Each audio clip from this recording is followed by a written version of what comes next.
Hello everyone, and thank you so much for coming back to CandlelitTarot or just joining me in general.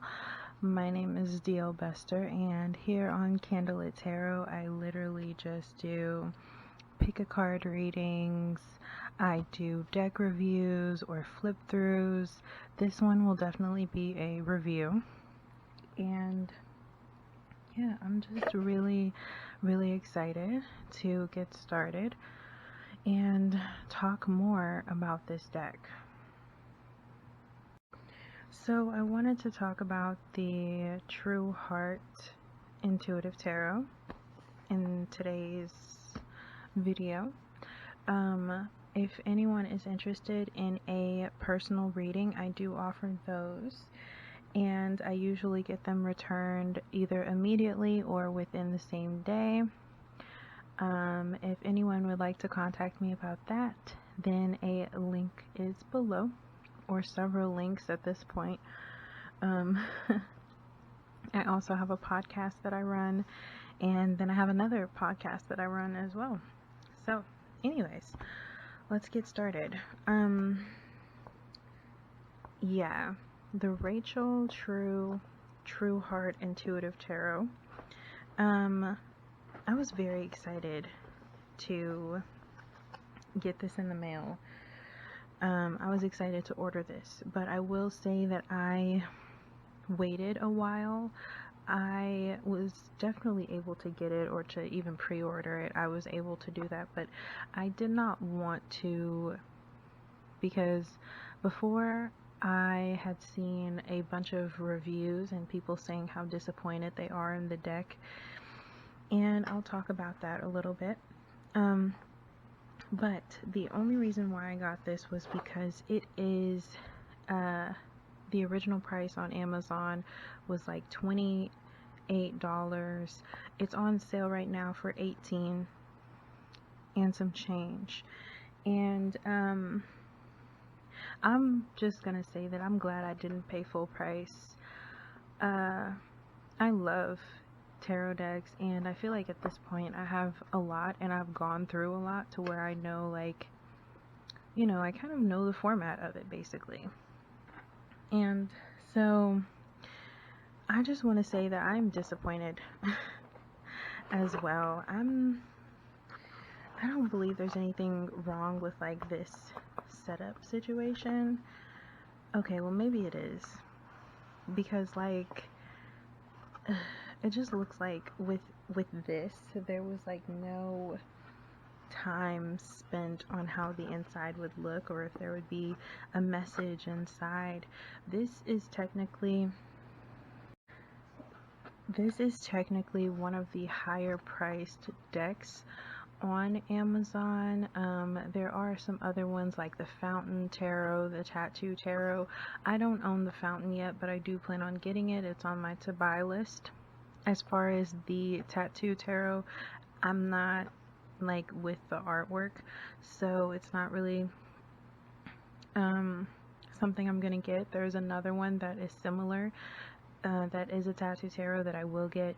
I'm referring to the Eight of Coins Tattoo Tarot that I don't really like that much as far as the artwork, but that is my preference. I will say this is disappointing because you open it up and it's literally just like a cardboard box, you know. I have seen a flip through of the Fountain Tarot that I think it's the same price, where you open it and it's like pretty immaculate, you know, and there's like metallic on sides.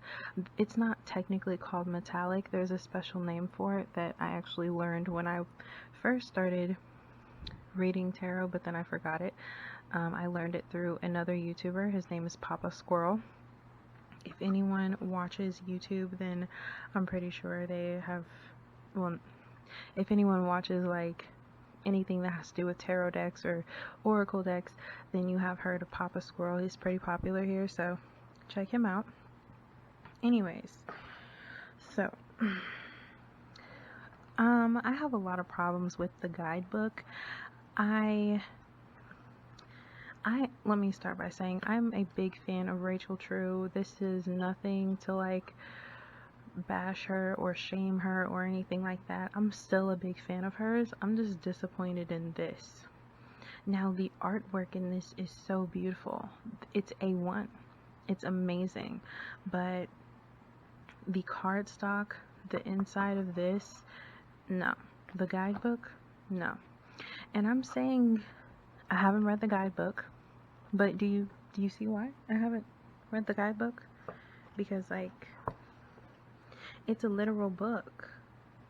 No, guidebooks are supposed to be like this. You know, super thin. They give a small explanation, especially if you're giving a reading for somebody. You know, no, I'm not saying she doesn't do that, but like, you know, especially here, she gives, you know, small explanations. That's great. But there's a lot of stories in here. So this is like half guidebook, half autobiography.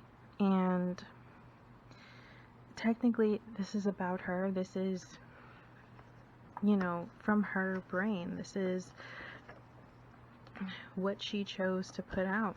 You know, it's a beautiful deck. And I'm going to go through a few cards so that way everyone can see. I'm going to talk about the cards in just a few minutes, but the guidebook it's too much. Okay? It being a literal book, they don't mean like a literal actual reading book. And technically, I did read the first few pages. I know that she said that this deck is meant for people who have never done tarot before. This is a good reference, or a good first deck to have, and I actually agree with that. I'll talk about that as well, but I have some decks that could be for beginners. I personally would believe that the Tarot of the Divine would be for a beginner. Its artwork is very vivid and emotional, and you know, it shows that. I also love that they put it in color. Wow, I just marked with freaking my nail polish, just marked right there. Wow. Anyways, yeah, so like, you know, it's a lot of great artwork, and that's really the main reason that I get decks nowadays, is because of the artwork. But I waited. I'm glad that I waited until this was on sale, because I was not gonna pay $28 for this. You know, this spell casting deck that I have right here, this was like $16. Granted, this is an oracle deck, so there's only 48 cards, but look at this. It's $16. You open it up, there's a design and a message, and then here's the regular guidebook, and it includes literal spells, you know, and there's also design inside on the sides as well. You know, I believe that a lot more effort could have gone into this. A lot more effort could have gone into this, and it was just kind of overlooked. Yeah, so like there's just so much in here. There's so much in here that has nothing to do. I don't want to say nothing to do with tarot, because I haven't read it and I'm not going to.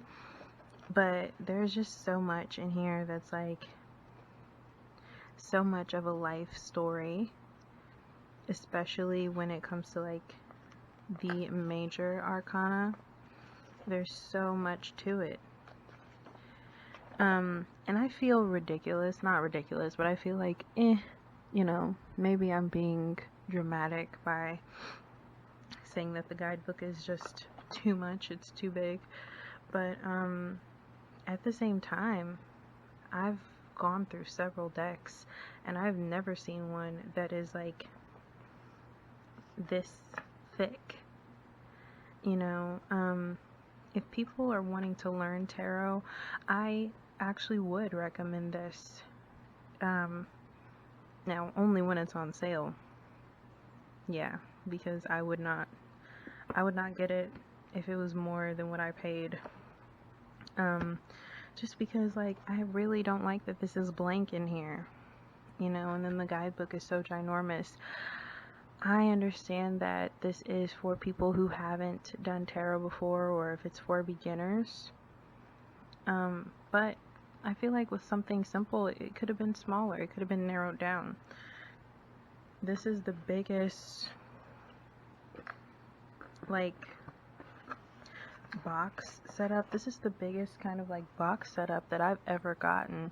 And, like, the decks that I've gotten have been, like, better quality, but are cheaper. So, like, I don't understand it.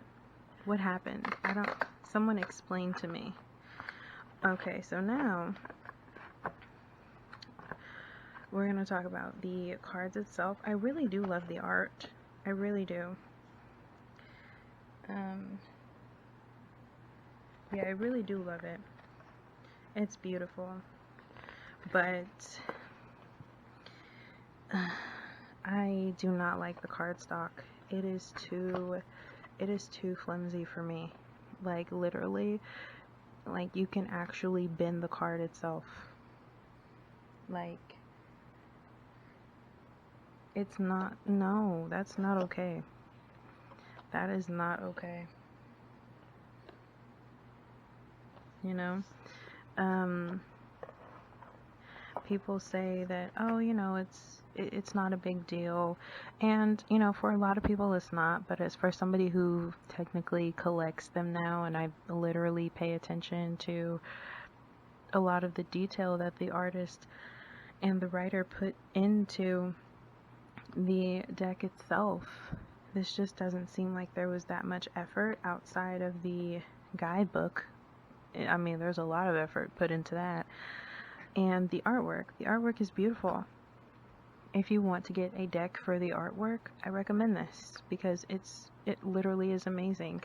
You know, I thought about doing a flip through, but I was just like, I don't think I really want to. I think I'd rather just talk about it, because there was so much controversy about this in the first place. I have not used this. I literally just got it yesterday. I haven't used the deck itself, just because, like, I was trying to feel it out and shuffle it really well. It shuffles well. I will demonstrate that. But yeah, also when comparing it to the Tarot of the Divine, I do have a, like, kind of a bend in these cards, but that's how they came. And the cardstock is so thick. It's amazing. I love it. It shuffles so well, you know, and it's not going to easily bend. There's a lot of weight to it, you know. So I am going to do a little bit of shuffling while talking about this. I just, like, it being blank like this, just no effort, you know, not cool. So remove this. And if she was going to leave the designer, if they were going to leave the inside of it blank like that, then why didn't they put, like, another box inside of it? I have a really good example. I'll grab it. Alright, so a good example of putting a box inside of another one is the Lover's Path Tarot. I love this one. It is inspired by angels, and I think there's some Greek mythology in here too. So putting a box inside of another one just like this. So you can still carry this, and then you still have this as the design itself. You know, I don't see anything wrong with that. Putting a box inside of another one, you know, especially if it works out better. And it worked out really well for this deck itself. And I think I would have recommended that when it came time to design the box itself for the intuitive heart or the intuitive tarot. I would have, you know, done something like that.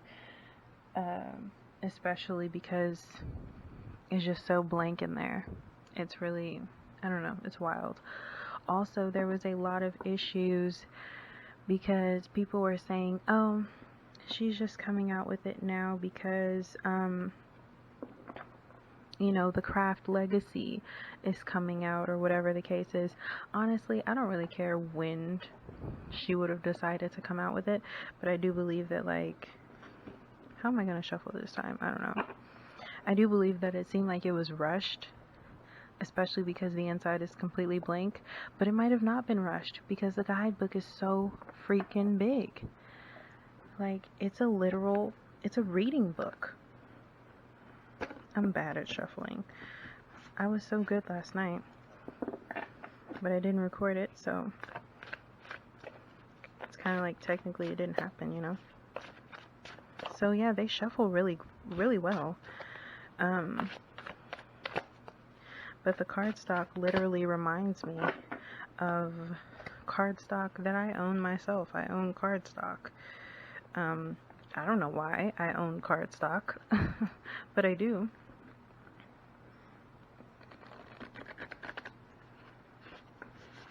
That wasn't horrible. I wanted to do it a different way though. Yeah, like, look at the artwork.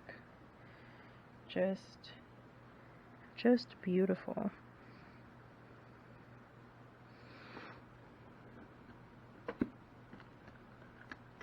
I don't know, that kind of fell into place. Kinda. I don't know, I thought about doing a message at the end, but I don't think I'm going to, because I don't know, I'm still getting used to how thin this is. I have never had cards this thin before.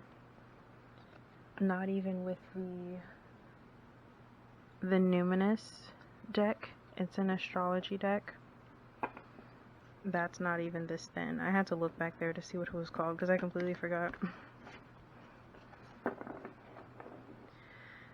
But yeah, like, I just I don't know, I can't get over that. It's gonna take a while.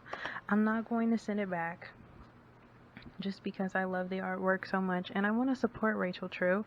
If you don't know who Rachel True is, she is from this amazing 90s movie called The Craft. She's been in quite a few other projects, but I think that was her most popular one. She also did this really hilarious TV show called Half and Half with Essence Atkins, and just amazing stuff. She's an amazing actress, and I do support her, and I want to support her future work. I just think that this could have been a lot better. So, thank you guys so much for watching. Please subscribe, like, comment, all that fun stuff, and I will see you guys in my next video. Thank you. Bye.